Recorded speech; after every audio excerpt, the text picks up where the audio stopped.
Hello mga bashers, viewers at most of all mga undecided voters.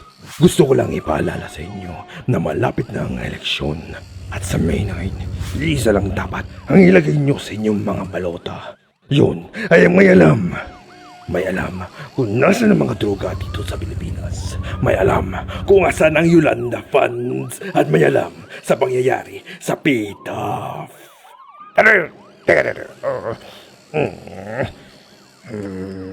Envelope?